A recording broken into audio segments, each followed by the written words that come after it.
ओम नमः शिवाय। मैं हूं एस्ट्रोलॉजर के एम सिन्हा और मैं अपने इस यूट्यूब चैनल पर आप सभी का हार्दिक स्वागत करता हूं। फाइनली वो दिन आ गया जब उद्धव सरकार यानी महाविकास आघाड़ी सरकार जो थी उसका पतन हो गया। जो अभी न्यूज़ चैनल्स में दिखाया गया कि त्यागपत्र देना पड़ा उद्धव ठाकरे जी को और यही प्रिडिक्शन की भी गई थी। एग्जैक्टली यही प्रिडिक्शन किया गया था। पिछले कई दिनों से जो लगातार मैं 3 वीडियो पोस्ट किया था, उन तीनों ही वीडियो में मैंने जो जो बात बोला था वो सारी प्रिडिक्शन लगभग सत्य गई है। तो जो जो प्रिडिक्शन मैंने बोला था उसको मैंने 2-3 बातें बोली थी। एक तो उद्धव सरकार को जाना ही पड़ेगा और दूसरा मैंने ये बोला था कि ये विधायक जो थे, जो बागी विधायक की बात कर रहे थे, उन बागी विधायकों को वो पवार जी वाला पुराने जो डिप्टी स्पीकर थे उनके ये डिप्टी सीएम जो बने थे अजीत पवार जी, उनके तरीके की हालत नहीं होगी और फाइनली इसको जाना ही पड़ेगा। दूसरा, शेयर मार्केट को लेकर जो प्रेडिक्शन की गई थी वो भी हो सकता है 1 हफ्ते और टाइम लग जाए उसको सही होने में, क्योंकि 16,200 16,400 और मार्केट जब खुश होता है हो सकता है कल ही ऐसी घटना हो जाए और टारगेट कंप्लीट हो जाए। उस पर भी मैं अपडेट दे रहा हूँ। और नीचे का टारगेट तो कंप्लीट हो गया था कि 15,000 तक के लेवल को जाना था और ऊपर 16,700 अभी भी मैं देख रहा हूँ। इसको बाद में अपडेट करूँगा। अभी तो मैं केवल यही चीज़ आया हूँ आप लोगों के सामने और अपने घर से लाइव हूँ और केवल टारगेट यही है कि जब भी कोई प्रेडिक्शन सत्य होता है या असत्य होता है तो आकर उसको एक्सेप्ट ज़रूर करना चाहिए। सत्य होता है उसको भी मैं बताता हूँ, असत्य होता है उस समय भी मैं लाइव आता हूँ। और काफ़ी यहाँ पर थोड़ी गर्मी है और हमारे यहाँ अभी बारिश जस्ट अभी स्टार्ट नहीं हुई है, लेकिन एक चीज़ तो कन्फर्म है कि जो लोग महाराष्ट्र के थे उनको पहले भी मैंने 2 बार तो प्रेडिक्शन दिया था और दोनों बार प्रेडिक्शन जो है वो आते आते एकदम, जैसे मैंने बोला था 6 महीने से ज़्यादा सरकार नहीं चलेगी। 30 जून को मैंने बोला था सरकार गिर जाएगी, जब पहली बार प्रेडिक्शन किया था 2019 में, मुझे याद है कि 6 महीने से ज़्यादा नहीं चलेगी और 30 जून का टाइम दिया था।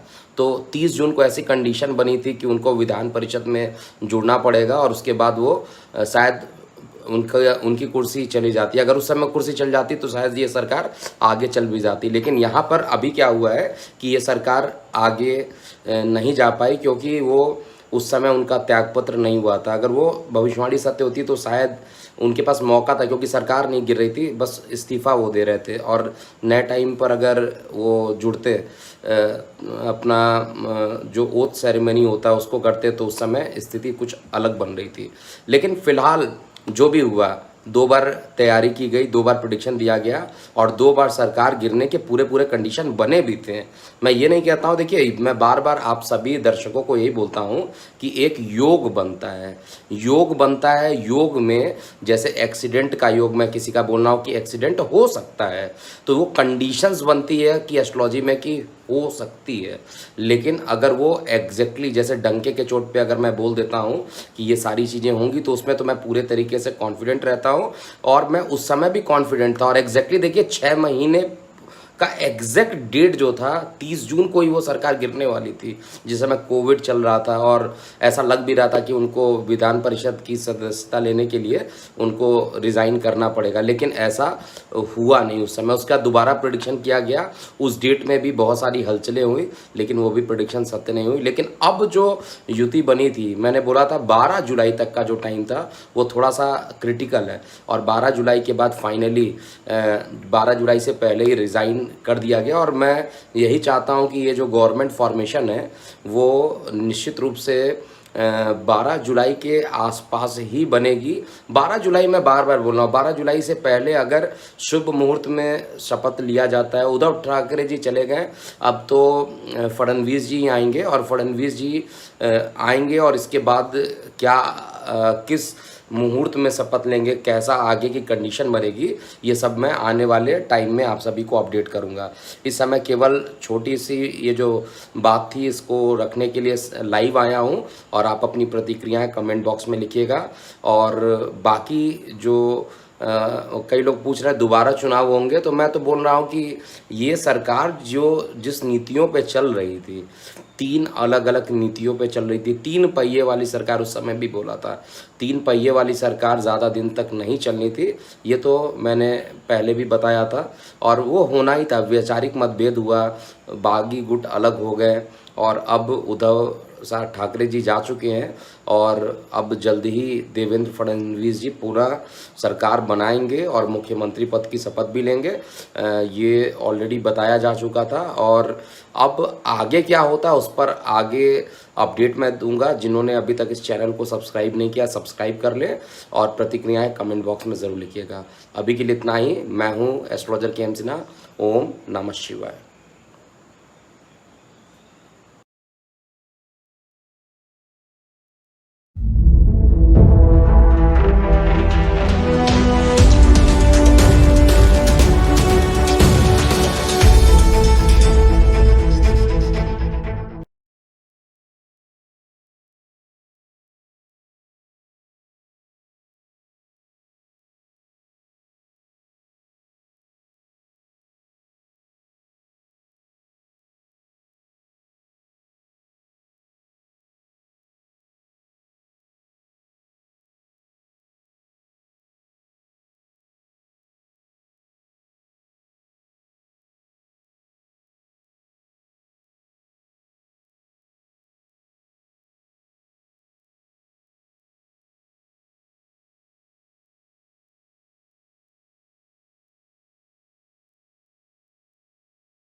कार्य व्यवसाय में आपको काफ़ी मदद करेंगे। जिनके और साथ में जो अंगारक दोष बन भी रहा है और शनि की वक्र दृष्टि वो भी कहाँ पड़ रही है, रोग ऋण शत्रु में। तो रोग खत्म होंगे, ऋण खत्म होंगे, शत्रु भी खत्म होंगे। कार्य व्यवसाय भी हफ्ते का जो प्रारंभिक 2 दिन है वो अच्छा दिखाई दे रहा है।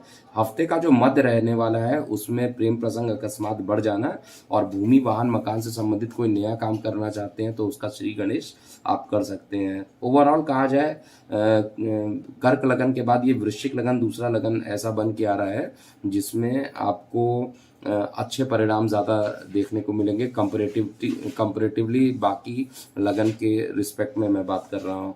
अध्यात्म की तरफ रुझान बढ़ सकता है, और शेयर सट्टा लॉटरी से अकस्मात धन लाभ होने की संभावना भी हफ्ते के प्रारंभ में, हफ्ते के मध्य में दिख रहा है। हफ्ते का अंत अकस्मात यात्राओं पर निकल सकते हैं, और ये लंबी दूरी की यात्राएं हो सकती हैं। यात्राएं हालांकि कुछ रुकावट के साथ ही होंगी, अर्थात यात्राएं बड़ी अच्छे तरीके से सुखद, मैं नहीं कह सकता कि 100% सुखद होगी। कुछ परेशानियां आएंगी, लेकिन उस परेशानी के बाद यात्राओं में सफलता आपको मिल जाएगी। लेकिन जिस उद्देश्य से आप यात्रा करेंगे उसमें कुछ ना कुछ परेशानी होगा, उद्देश्य की पूर्ति नहीं हो पाएगी। तो यात्राओं को अगर आप उसको डिले कर सकते हैं, अगर आपके हाथ में यात्राओं को डिले करने का है तो आप उसको डिले करके चलिए।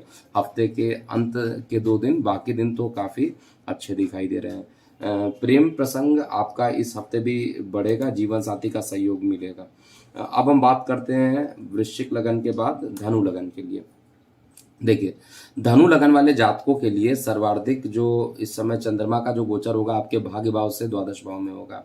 चंद्रमा अष्टमेश होते हैं, कई बार बता चुका हूँ। अष्टम का दोष चंद्रमा को, या चंद्रमा को किसी भी घर में किसी प्रकार का दोष लगता ही नहीं है, क्योंकि चंद्रमा को हर घर से होकर गुजरना पड़ता है। किसी घर में अगर दोष लगेगा तो चंद्रमा के लिए परेशानी रहेगी। शुक्ल पक्ष और कृष्ण पक्ष इस पर डिपेंड करता है, अर्थात सूर्य से चंद्रमा की जो दूरी होती है उस पर डिपेंड काफ़ी चीज़ें करता है। लेकिन ओवरऑल अच्छा परिणाम हफ्ते के प्रारंभ में आते हुए दिख रहा है। लेकिन पिता के स्वास्थ्य में अकस्मात कोई गिरावट हो सकती है, जिसके कारण आपको मानसिक और शारीरिक रूप से कष्ट हो सकता है। मानसिक कष्ट ज़्यादा दिखाई दे रहा है। इस समय किसी को भी धन ना दीजिएगा, अगर धन देंगे तो उस धन में काफ़ी दिक्कतें आएंगी, उसको वापस रिटेन करने के लिए काफ़ी परेशानी आएगी। और जिन लोग को ऑलरेडी आप इस समय धनु लगन में जो गोचर की स्थिति बनी हुई है वो आपके संतान के लिए बहुत अच्छी नहीं है। मैं कई बार बोल चुका हूँ इस चीज़ को, उस वीडियो में भी बता चुका हूँ। इस हफ्ते भी मैं ये कंटिन्यू कर रहा हूँ कि संतान को लेकर अंगारक दोष का बन जाना, शनि की वक्र दृष्टि आपके पंचम में बैठना, तो उधर संबंधित परेशानी होना और संतान को कष्ट होना, ये दोनों चीज़ें आपके चार्ट में गोचर में धनु लगन वाले जातकों के लिए लिखी हुई है। उन संतान के स्वास्थ्य पर बेहद ध्यान दीजिए। अगर कुछ परेशानी होती है तो तत्काल परामर्श जरूर लें। इसके अलावा जो लोग लंबी दूरी की यात्रा करते हैं, हफ्ते के मध्य में लंबी दूरी की यात्राएं आप कर सकते हैं। यात्राएं सुखदपूर्ण रहेंगी। और जो लोग जिनका जुड़ाव सरकारी कार्यों से होता है उनके लिए पदोन्नति की संभावना भी बहुत तेजी से बनकर आ रही है।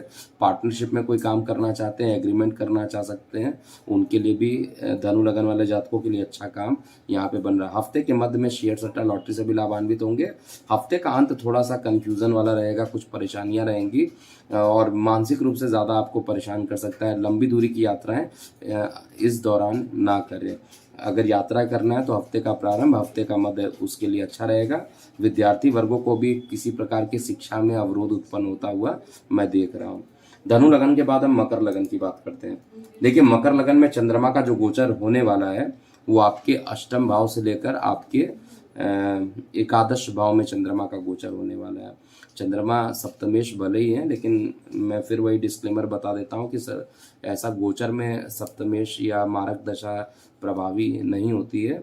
तो यहाँ पर चंद्रमा का जो गोचर आपके अष्टम भाव से लेकर एकादश भाव तक रहेगा। ओवरऑल कहा जाए हफ्ते का प्रारंभ में कई रुके हुए चीज़ों को आप पूर्ण कर लेंगे, जिसके बारे में आपने काफ़ी चीज़ें पहले से प्लानिंग कर रखा था कार्य व्यवसाय को लेकर, वो काम की इनिशिएटिव आप हफ्ते के प्रारंभ में कर सकते हैं। लेकिन हफ्ते का जो प्रारंभ रहेगा, गले में किसी प्रकार का इन्फेक्शन होना, वायरल फीवर हो जाना, ऐसा भी चार्ट में दिखाई दे रहा है। जिनके स्किन ऑलरेडी सेंसिटिव है उनके स्किन में अकस्मात जो है कुछ ना कुछ परेशानी उत्पन्न हो सकती है, यानी चर्म रोग उत्पन्न हो सकते हैं। इस पर भी आपको ध्यान देना चाहिए।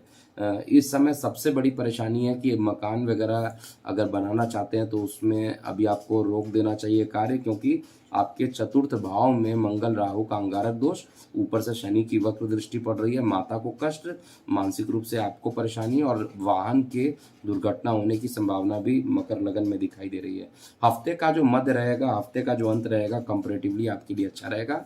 जो भी काम करना हफ्ते के प्रारंभ मध्य में, हफ्ते के अंत में ज़रूर कर सकते हैं। हफ्ते के प्रारंभिक 2 दिन में कोई नया काम मत कीजिएगा। कुछ परेशानियां हफ्ते के प्रारंभिक 2 दिनों में दिखाई दे रहा है। और मकान के लिए मैं बार बार बोल रहा हूँ कि मकान में किसी प्रकार का अगर रिनोवेट करना चाहते हैं, वो लोग कर सकते हैं काम। मकान को फिर से किसी प्रकार का रिपेयरिंग का काम कराना चाहते हैं, वो सब आप कर सकते हैं। लेकिन इस समय नया मकान बनाना या नया मकान खरीदना, ये दोनों ही आपके लिए खराब रिजल्ट देने वाला है। हफ्ते के प्रारंभ में जल क्षेत्र से भी थोड़ा दूरी बना लेंगे तो ज़्यादा अच्छा रहेगा। कुंभ लगन की बात करते हैं। देखिए, कुंभ लगन में चंद्रमा का गोचर आपके सप्तम भाव से लेकर आपके दशम भाव तक होगा और चंद्रमा आपके लिए यहाँ पर हफ्ते के प्रारंभ में हफ्ते के प्रारंभ, मध्य और अंत तीनों ही पार्ट में जीवन साथी का सहयोग आपको मिलेगा। पार्टनरशिप में कोई काम करते हैं उसमें सफलता मिलेगी और कार्य व्यवसाय को लेकर भी अकस्मात आपको सफलता मिल सकती है। लेकिन कानों में पीड़ा होना, छोटे भाई बहनों को किसी प्रकार की परेशानी उत्पन्न हो जाना, छोटे भाई बहनों से आपके संबंध खराब हो जाना, ऐसा भी चार्ट कुंभ लगन वाले जातकों के लिए दिखाई दे रहे हैं। हफ्ते का जो मध्य रहेगा वो थोड़ा सा परेशानी वाला ज़रूर दिखाई दे रहा है। किसी प्रकार के नए कार्यों को हफ्ते के मध्य में मत कीजिएगा। प्रारंभ में करना है, अंत में करना आप कर लीजिएगा। हफ्ते के मध्य में बिल्कुल नहीं कीजिएगा। और हफ्ते के मध्य में किसी प्रकार का निगेटिव न्यूज़ भी आप सुन सकते हैं, वो आपके लिए अच्छा नहीं रहेगा। शेयर सट्टा लॉटरी में आंख बंद करके पैसे मत लगाइएगा और निश्चित रूप से एक बड़ा नुकसान होता हुआ हफ्ते के अंत में आता हुआ मुझे ज़रूर दिखाई दे रहा है। हफ्ते का प्रारंभिक फिर भी आपके लिए काफ़ी अच्छा रहेगा। जिनके विवाह नहीं हुए थे उनके विवाह में तेज़ी बनेगी और जिनके प्रेम प्रसंग चल रहे थे वो विवाह में कन्वर्ट होता हुआ दिखाई दे रहा है। मानसिक रूप से सुखी ज़रूर महसूस करेंगे, लेकिन छोटे भाई बहनों से लेकर कुछ विवाद हो सकता है और शरीर के अंदर थोड़ा ऊर्जा की कमी महसूस करेंगे। आपको लगेगा कि आपको क्या हो गया, जितने एनर्जेटिक आप रहते थे उसमें कमी क्यों उत्पन्न होगी। थोड़ा ऐसा प्रभाव कुंभ लगन में भी देखने को मिलने वाला है। अंतिम लगन की बात करते हैं, यानी मीन लगन वाले जातकों के लिए। देखिए, मीन लगन वाले जातकों के लिए चंद्रमा का जो गोचर है वो आपके लगन से 6वें, 7वें और 8वें घर में चंद्रमा का गोचर होने वाला है।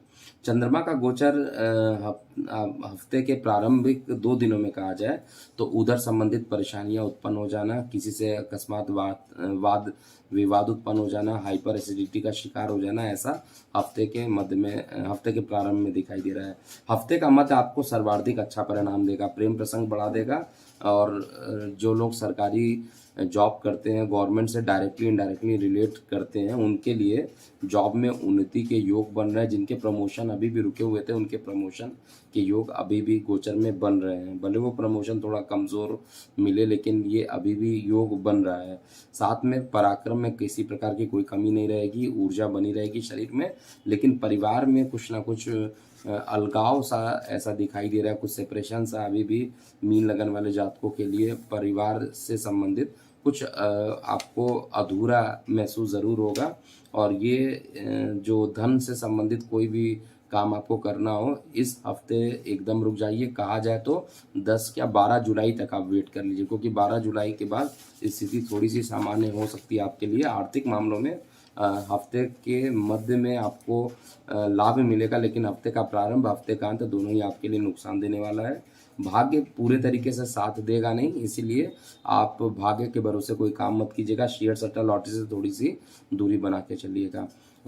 ओवरऑल जो ये था पूरा 4 जुलाई से लेकर 10 जुलाई तक, मैं बार बार एक चीज़ आप सभी लोगों को यही बोलूँगा कि अभी गोचर की स्थिति काफ़ी ख़राब बनी हुई है।